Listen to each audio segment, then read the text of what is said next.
Good morning, church. Yeah, it's still morning. It's still 11 o'clock. Yeah. So we'll continue our study of the book of Nehemiah. I know we are like slowing down sometimes, but it's okay because we know that the Word of God is a very important foundation in our life. And if we need to be bogged down by some details that we need to learn, then we need to do so also. I don't know if you have heard this story. There was this man, a father. He heard his daughter and some of his friends. This daughter was probably about elementary school age child, and he was playing with her friends, and they were arguing loudly in the playground, and they were actually shouting against one another. So the father went out to the playground and he told her, keep quiet. So he reprimanded his daughter and also the other children. But the daughter said, "Daddy, we're just playing church." Can you imagine that coming from a child saying that church is like a group of people shouting loudly against one another? I'm going to talk about internal conflicts this morning. In many churches nowadays, internal conflict is a big thing. Whether the reason is trivial or is a big thing, every church has that kind of internal conflict. And here in Nehemiah chapter 5, we'll see that the people of Israel were bickering and quarreling with one another. The rich people are oppressing the poor, and the poor are complaining to Nehemiah because of what the rich people are doing. It may not be the same situation in the Church of the Lord Jesus Christ at present right now, the rich against the poor, but there are some other things that cause the people in the church to quarrel with one another. And we know that when people in the church are quarreling, especially probably suing one another or attacking one another, it's not a good witness for the lost people in our world. We have heard many churches, especially here in Richmond, that have split into several groups, and until now, the church is gone. There's no more of that church, and people have gone into different local churches. And it's a sad thing that's happening right now. The great preacher J. Vernon McGee has a book. He died already back in the 1990s, and this is one of his observations regarding the local church. In the history of the church, we have seen that when the devil could not destroy the church by persecution, the next thing he did was to join it. The next thing he did was to join. He penetrates the church in order to cause the church people to quarrel with one another. And sometimes over trivial things that are not really worthy to be argued about. If you have been a Christian very long, perhaps you have been in a church that has split, or perhaps you have witnessed some other churches that have split because of internal struggles, internal conflicts. Perhaps there were false teachers, perhaps there were two people quarreling because of some personality differences, or perhaps the people in the church did not like the pastor, or the pastor did not like the church people, and so on and so forth. But that happens. But you know what? Our Lord Jesus Christ wanted His church to be one. Just like the people of Israel during the time of Nehemiah to be one. As we can observe in Nehemiah chapter 5 this morning, they stopped working because of this internal conflict. Back in Nehemiah chapter 4, the Bible says they have finished about 50% of the rebuilding project. But now in Nehemiah chapter 5, there's no mention that they were working. Instead of working, they're warring, quarreling with one another. And you know what? Quarreling people in the church could impede any kind of project that God wants the church to complete in His name. And that's why we need to respond to any kind of internal conflict that could happen in the church. And we need to respond to it in a godly way. And we'll see how Nehemiah responded to these internal challenges inside the city of Jerusalem. So when internal conflicts arise, the Bible tells us that we should be concerned about them. We cannot just neglect those internal conflicts. We need to deal with them, confront the issues, and show a godly example, especially the leaders of the church, to show a godly example in dealing with those internal conflicts. So let's go to verses 1 to 13 of chapter 5. Verse 1 says, "And there was a great cry of the people and of their wives against their brethren, the Jews." Against their brethren, the Jews. So you see here that the word cry here means a complaint. This group of people, including their own family, were quarreling with the Jewish people. And that's one thing that God doesn't want to happen among His people. As I've said, our Lord Jesus Christ in John 17 prayed that His people may be one, as the Father, the Son, and the Holy Spirit are one. And even in Psalm 133, let's turn to Psalm 133. The psalmist says that it's a great blessing to see that all the people or the brethren are dwelling in unity. Psalm 133 verse 1 says, "Behold, how good and how pleasant it is for brethren to dwell together in unity. It is like the precious ointment upon the head that ran down upon the beard, even Aaron's beard, that went down to the skirts of his garments, as the dew of Hermon, and as the dew that descended upon the mountains of Zion. For there the Lord commanded the blessing, even life forevermore." How good and how pleasant it is for brethren to dwell together in unity. Unity is the rule in any congregation of God's people. Not only in the city of Jerusalem, but also especially in the New Testament and modern day Christian church.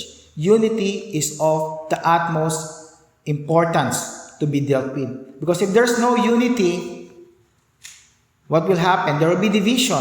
And if there's division, God is not pleased and God is not honored.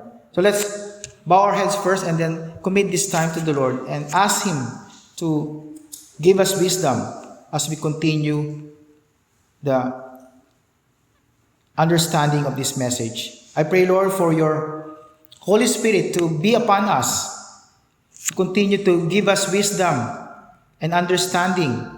Enlighten our minds, O Lord, our hearts, on how to deal with internal conflicts in our relationships, especially in our relationships within this church.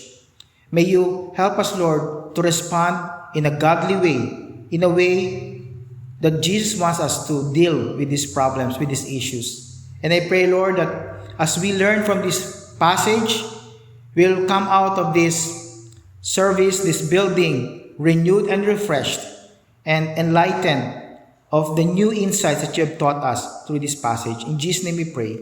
Amen. So there was a great outcry, a complaint from the group of people in Nehemiah's time. And they're complaining not against the enemies, but against the brethren, the Jews. So sometimes the worst enemy that any church could have would be the ones inside the church already. Because the ones outside, it's easier to recognize and to notice and to observe those outside us, our church. But if they're inside the church, it's sometimes hard. That's why Satan would like to get into the church of the Lord Jesus Christ and wreak havoc and destroy the church. And that's what's happening in those churches that are splitting. They're allowing Satan to take hold of their authority that should be coming from Jesus Christ. But their authority was coming from Satan himself. He's penetrating those churches and causing them to bicker, to quarrel with one another. Of course, when we have our church family meetings, we have different insights, right? You know that. And because of our love for one another, we tend to just agree with everybody who does not agree with us. We love them still. Even though their insights may be different from us, we still respect their preference, their opinion, and we still love them. We don't hold a grudge. But these people in Nehemiah chapter 5 they're holding a grudge against the other brethren. So let's see what was happening. Why there was a quarrel among these people. So look at verse 2. There were this group of people who said, "We, our sons and our daughters, are many. Therefore, we take up corn for them that we may eat and live." These are the poor people. Because remember, during the time that they were rebuilding the project, some of them were from far away places, away from their places of livelihood. And remember, during the time, their primary occupation was farming. So if you leave your place of occupation, you go to the city of Jerusalem, you don't have any means of livelihood. So they don't have money, especially for their families. While at the same time, they are rebuilding the walls. And that's why they said they need to get some corn or grain. But the problem is that they're poor. They don't have money. The problem is that the rich people who live in the city of Jerusalem, they were not helping out these poor people. So that's one reason of the cry or the complaint. Verse 3, some also, second group of people, there were that said, "We have mortgaged our lands, vineyards, and houses that we might buy corn because of the dearth." So dearth means famine. There was a great famine. Because first and foremost, they were not farming. They were not planting seeds. They don't have fruits and vegetables during that time because they were rebuilding the walls. So what happened was that they sold their lands to other brothers who probably are poor, are richer than them, and now they use that payment to buy food for their family. So they lost their properties. No more properties. So after they lost their properties, they finished all their money, consumed their money for all the food. Where do they get more money for their family? So they're also poor people. The one is verse 3. And also in verse 4, the third group of people, there were also that said, "We have borrowed money for the king's tribute, and that upon our lands and vineyards." These people needed also to pay taxes, just like all of us have to pay taxes.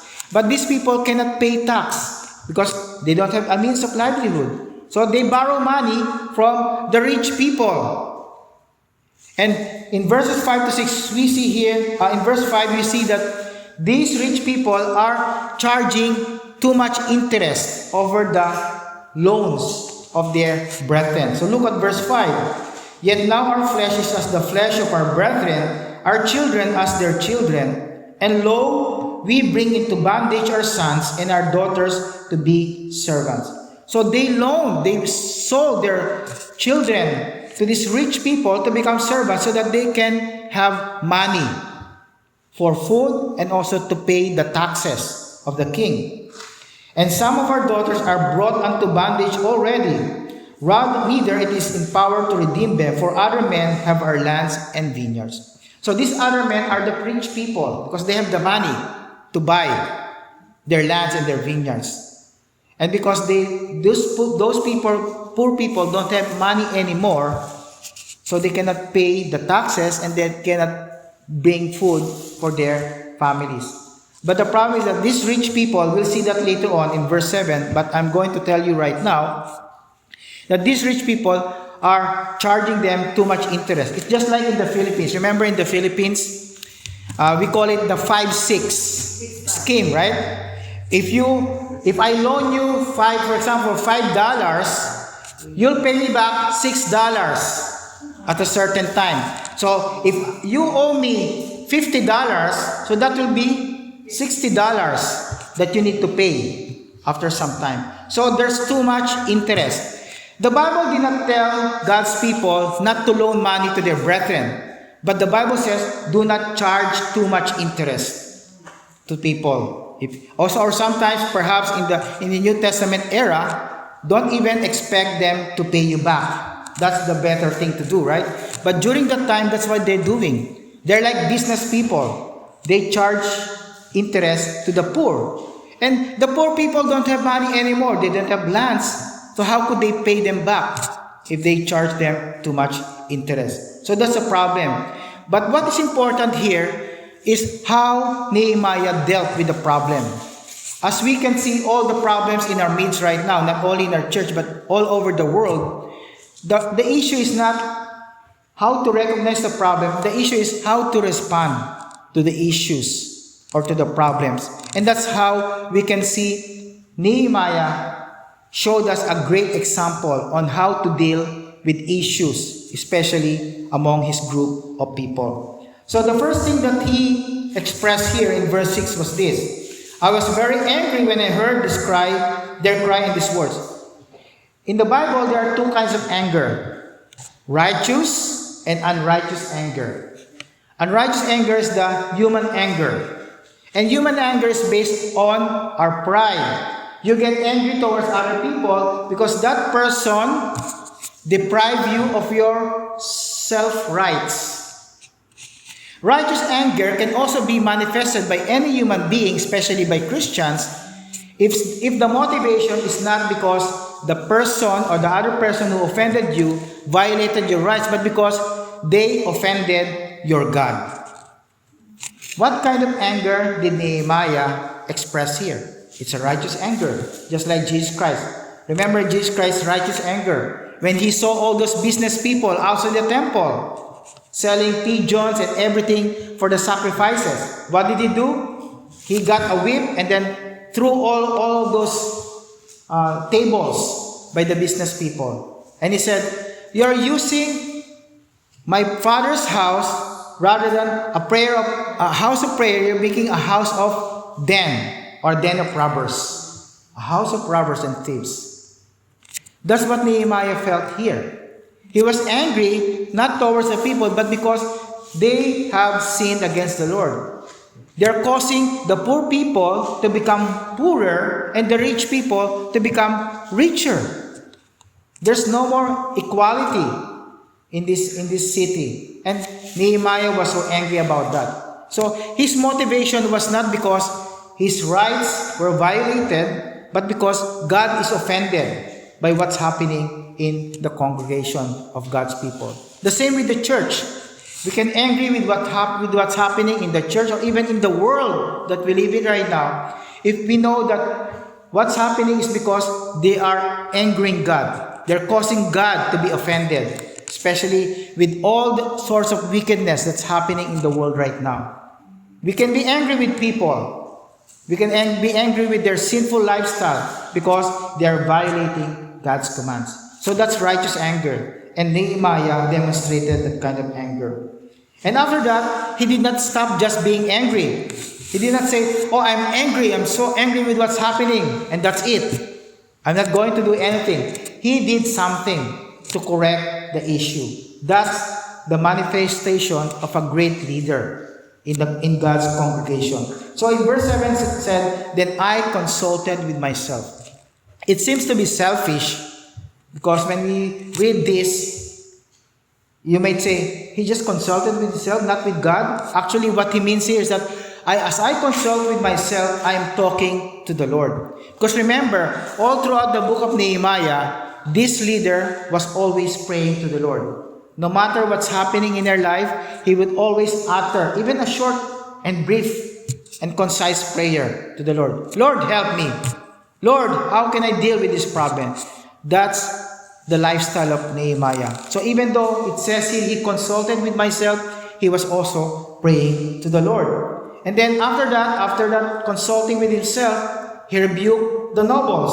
So you can see here, the people who are oppressing or offending their brethren were the rich people, the nobles, the royals, the rulers. And he told them, "You exact usury every one of his brother, and I set a great assembly against him. You are not doing the right thing. You are charging too much interest against your brothers and sisters in this city of Jerusalem. You should not be doing that." So he did something. He made a plan. So in verse 8 he said, "I said unto them, We after our ability have redeemed our brethren the Jews, which were sold unto the heathen. And will ye even sell your brethren? Or shall they be sold unto us?" Then held they their peace and found nothing to answer. So he told them, "Isn't our brethren have been redeemed from slavery in Babylon. Remember, they came back from Babylon to Jerusalem. They've been redeemed from slavery. Now, you're making them slaves again? That's not right in the eyes of God. And that's why you see here, the people held their peace. They were silent. They were speechless because they knew that they were wrong. And that's a good sign. That's a good sign that these people of God were teachable. They were open to rebuke. And here Nehemiah is demonstrating to us what Proverbs tells us, that open rebuke is better than hidden love. Open rebuke is better than hidden love. He tells them this kind of rebuke because he loves them so much, as God loves these nobles and these leaders. Verse 9 says, Also I said, it is not good that ye do. Ought ye not to walk in the fear of our God because of the reproach of the heathen, our enemies. So you see here what he's telling the nobles and the leaders, those who are oppressing their fellow brethren, was not about himself. He's telling them, you are offending your brothers and sisters in the city of Jerusalem. And not only that, you are showing that you are not fearing God. So he's always telling them it's all about God and your fear of God. If you truly fear God, then you will not be reproaching. You will not be offending your brethren. The same in the church of the Lord Jesus Christ nowadays. When we are fighting with our brother or sister in Christ, doesn't that show that we don't have the fear of the Lord in our hearts also? Because as I've said in Psalm 133 tells us, it is good to see that brethren are dwelling in unity. So again, I would like to emphasize unity and not uniformity. Because uniformity is different. Uniformity is like this. Everyone in the church is agreeing to what everyone says. It seems that there's no disagreement, there's no dissenting opinion. But that's uniformity. That's not what God wants in the church. He wants a good conversation there could be disagreements, but ultimately there will be unity because of their desire and their goal to honor God in their decision. So that's what unity means. Agreeing to disagree, but ultimately honoring God in our midst. Uniformity is different. It's about agreeing at all times, even though your opinion or preference is different from the other person. So God wants us to have unity rather than uniformity. And here, as I've said in verse 9, in Nehemiah chapter 5, Nehemiah was telling them, you are not demonstrating the fear of God when you are offending your brethren. And that should be our desire, to tell people, to share to people, to show people that we fear God. That's why we don't want to offend our brethren. We want to love them and rebuke them if we need to, but still love them. Because sometimes when we rebuke people with anger. When we rebuke, we need to rebuke with gentleness. We show them that even we are correcting them, we are showing our love towards them. So in verse 10, continuing, I likewise and my brethren and my servants might exact them money and corn. I pray you, let us leave off this usury. So Nehemiah was saying here, there could be a possibility that I myself and even my servants are doing the same thing. So he says, let us. So he didn't say, you, all of you, you're bad people. I'm not doing that, even my servants. But he said, we might be doing this thing that is not right before the Lord. So we need to forsake this kind of activity in our city. We should not offend our brothers and sisters by oppressing them in the financial area of their life. Leave off this usury. So in verse 11, he made a plan. He told the people, what do you need to do? So 11, restore, I pray you, to them even this day their lands, their vineyards, their olive yards, and their houses, also the 100th part of the money, and of the corn, the wine, and the oil, and that ye exact of them. So get them back, all their lands. You have used them already for your own purposes. Now, get them back their land so that they can provide for their families. And again, we see in verse 11 that the people were so teachable. It's so amazing that when a leader speaks like this with a gentle rebuke and a loving rebuke, people will respond positively in a godly way. So, what did they say? They said, we will restore them and will require nothing of them. We're not going to charge them interest. We don't want them to pay us back. So will we do as thou sayest? Then I called the priests and took an oath of them that they should do according to this promise. So he asked them to make a covenant, a promise that they will not do this anymore. Of course, if you read the book of Nehemiah, they'll be doing this again sometime soon. But at least for this time, they made a promise, we will not oppress our brothers and sisters in the Lord at this point in time. And not only that, in verse 13, you can see here that Nehemiah said, also I shook my lap and said, so God shake out every man from his house and from his labor, that performeth not this promise, even thus be shaken out and emptied. During that time, the people of Israel, especially the males, they have the long robes, right? And their long robes, there's the lower part of the robe that is like an illustration. They will shake it, and then when they shake it, that means everything that on their robe will be shaken up, just like the dust or the sand or anything. That's a sign of curse when they do that. When they shake their robe. So what Nehemiah was saying here is that anyone who will not fulfill their promise to restore the lands to their brothers and sisters, they are cursed by the Lord, just as Nehemiah shook off the lap of his robe. So these are very serious promise that they have done. And they're doing this not to Nehemiah, but to the Lord himself. So Nehemiah was really a great leader because he knew how to respond to people's internal conflicts. The same happened also in the New Testament during the time of the Apostle Paul. In the book of Galatians chapter 1 specifically, the Apostle Paul and Barnabas, as they were on their missionary journey, recognized that there was a false teacher in the Galatian church. The problem is not money, but the internal conflict was the presence of false teachers. And these false teachers are telling the people in Galatia that there is another gospel. And this gospel is not only the salvation in Jesus Christ, but also salvation by good works, by doing religion and religious things.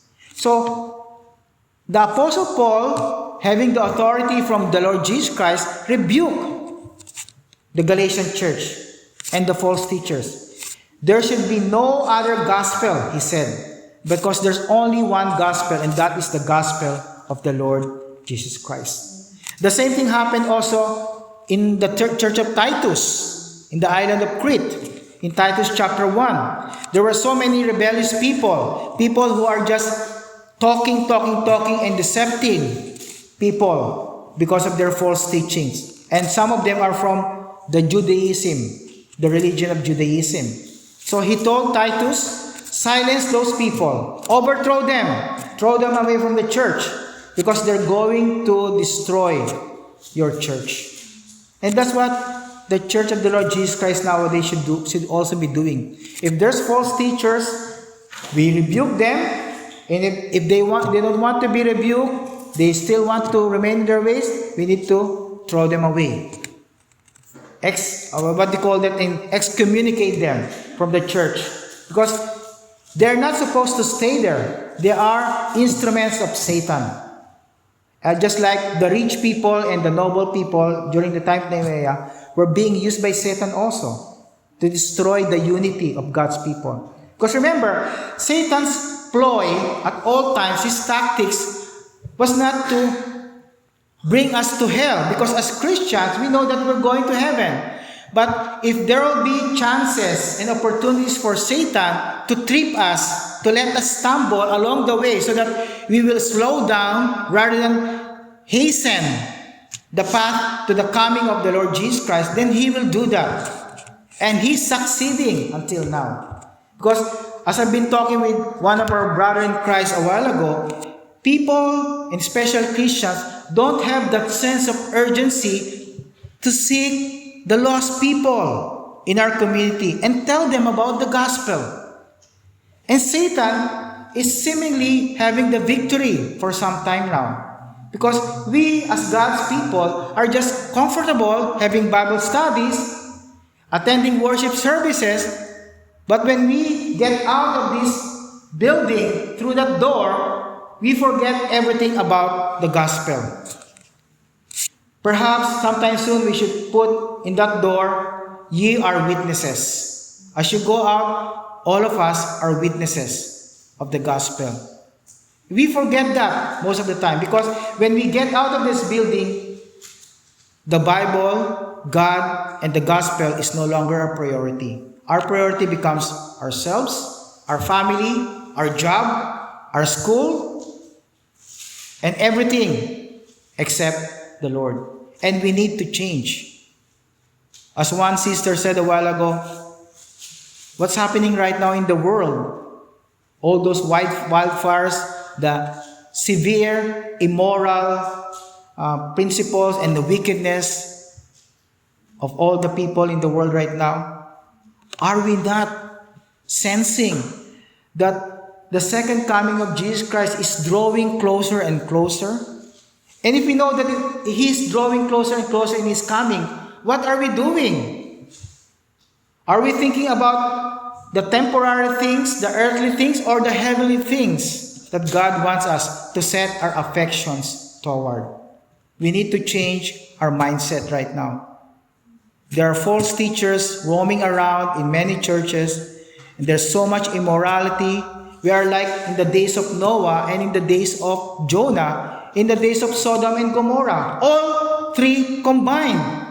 All three combined, Noah, Jonah, and Sodom and Gomorrah. You can see all of those qualities in those three places right now in the world.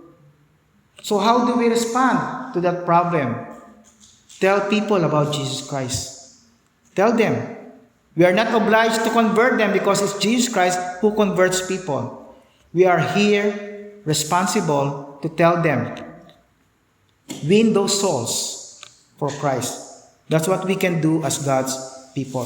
Secondly, in verse 14 to 19, back into Nehemiah, we see that when we confront inappropriate behavior, we need to model to others what we are asking them to do. So in short, be a good example. Don't be like the Pharisees who say, do what I say, but do not do what I do. That's hypocrisy. That's not being a good godly example. But Nehemiah showed us here his great example towards God's people. In chapter 1, he prayed. In chapter 2, he told people, let us rise up and rebuild. Let us complete this project. Did he just see them working? He went to work with them. He got involved in the work. He got his hands dirty. And when he told them, let us pray, he also prayed. When he told them, provide for your brethren, he provided for his brethren also. So look at verses 14 to 16. Moreover, from the time that I was appointed to be their governor in the land of Judah, from the 20th year even unto the 30th year of Artaxerxes the king, that is 12 years, I and my brethren have not eaten the bread of the governor.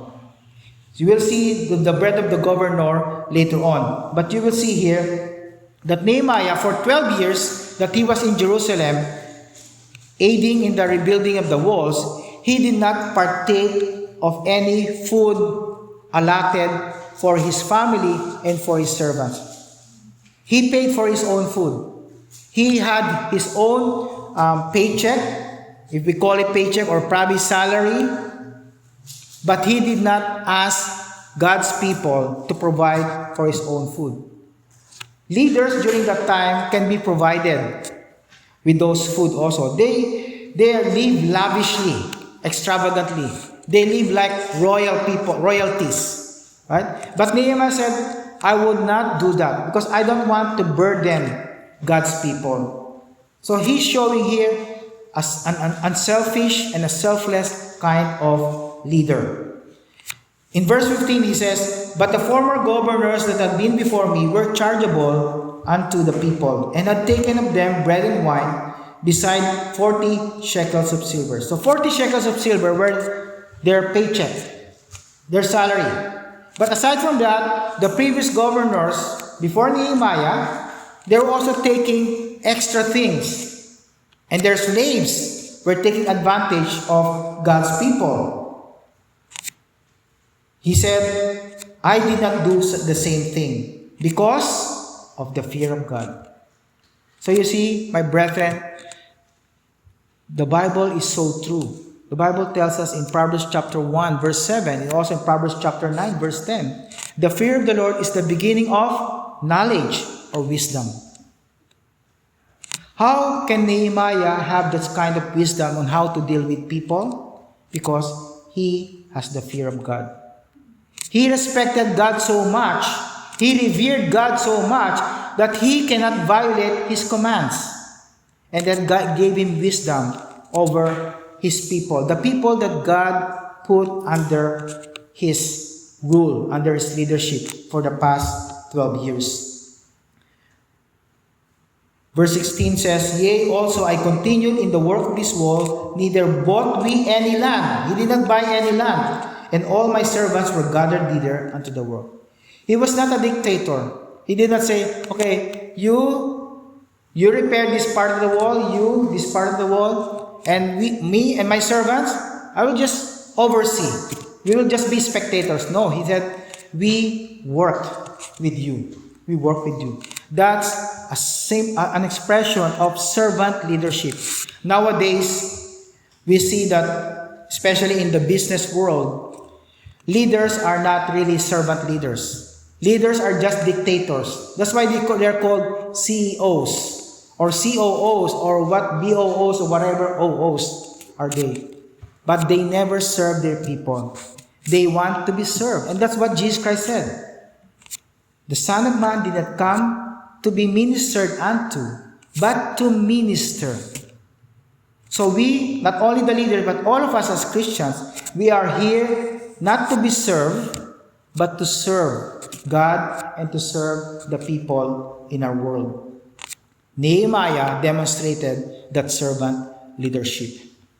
Now in verses 17 and 18, we see here Nehemiah was telling the people again, moreover, there were at my table 150 of the Jews and rulers, beside those that came unto us from among the heathen that are about us. Now that which was prepared for me daily was 1 ox and 6 choice sheep.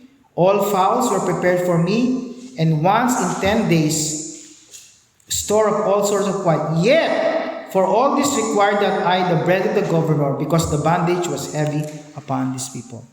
Even though he has the right to impose upon God's people, to say, bring me this, bring me that, and everything that I need, and even my servants need, he said, I don't want to exact that from God's people, because that's a heavy burden for the people of God.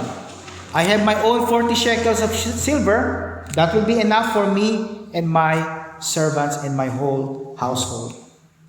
That's how God wants his leaders to be. Even the Apostle Paul in 1 Corinthians 11:1 said, imitate me as I imitate the Lord Jesus Christ. So no one can say to you, imitate me, unless that person is imitating and copying the example of Christ. It's hard to follow someone who is not godly. It's hard to follow someone who is not following the example of Jesus Christ. It's hard to follow someone, a leader, who is not serving other people. Because in Christianity, the principle is not about dictating after other people. It's all about service to other people. In 1 Thessalonians chapter 2, verse 10, the Apostle Paul told the Thessalonian believers, "You are witnesses, and God also, how holily and justly and unblameably we behave ourselves among you that believe." You have seen our ways. You have not only heard the words that we say, but you have seen our actions, how we have showed you a great example. So how can we apply what we've learned this morning? First and foremost, I know that all of us in some ways are leaders. Okay? Leaders at home, leaders in the workplace, leaders in the school, or whatever it is, you are a leader in your own right. First and foremost, assess your work and income. Do they come at the expense of other people? Are you offending other people because of your work and your income? Does your comfort result from someone else's suffering? Are you being comforted because someone else is suffering also because of your own comforts? And if that's happening in your life, find ways to change the situation. Perhaps be more of a servant rather than be authoritative among other people. Secondly, whatever kind of leadership you hold, think about your role and find ways to serve and to care for the people in your life. Follow Jesus Christ. The greatest example of his servant leadership was that he stooped down, got a basin of water, and washed the feet of his disciples. Even Judas Iscariot, including Judas Iscariot. And remember, during those times, their feet were not like our feet right now, which has pedicure and so all kinds of things, right? Their toenails are so dirty. Their feet are so dirty, muddy, so dirty, perhaps with some other microorganisms in that. And only servants in that society would do that. Jesus Christ did the action of a servant. Thirdly, how do you spend your money? Reflect on this. God cares deeply about how we use the resources He has entrusted to us. So let us find new ways to exercise the grace of giving. Remember, it is so blessed to give than to receive. Even if we are in the church, I'm not just talking about finances or money. Rather than asking God, how can you serve me or how can you provide for me? Ask God, how can I serve you? Or the church of the Lord Jesus Christ, how can I serve the church? How can I serve RBBC and its people? Rather than, how can RBBC provide for me? How can RBBC serve my needs? It's about giving more than receiving. And lastly, conduct yourself with honesty and integrity. Just like Nehemiah. Be honest and have a character of integrity. A character of integrity means that you are not like the Pharisees, hypocrites. You're saying something but doing another thing. If you are a person of integrity, whatever you say, you really mean it and you do it. You show it as a great example to other people. That's how we respond to internal conflicts. Be a good example. Confront the issues in a godly way. Let us pray. Father in heaven, we thank you for reminding us, Lord, to keep on top of our minds, O Lord, the unity that you have prayed for all of us. Because unity brings glory to you. If there are internal conflicts in our midst, O Lord, help us, Lord, to resolve the issue. Be concerned. Confront it with godly ways. And show a good example as we deal with those issues. And Lord, we cannot have all these fixed, O Lord, without you guiding us and providing for all our needs and giving us the wisdom on how to deal with these issues. So thank you, Lord, that You have blessed us with all the spiritual blessings in the heavenly places. And you've given us everything that we need to live a godly life. In Jesus' mighty name I pray. Amen.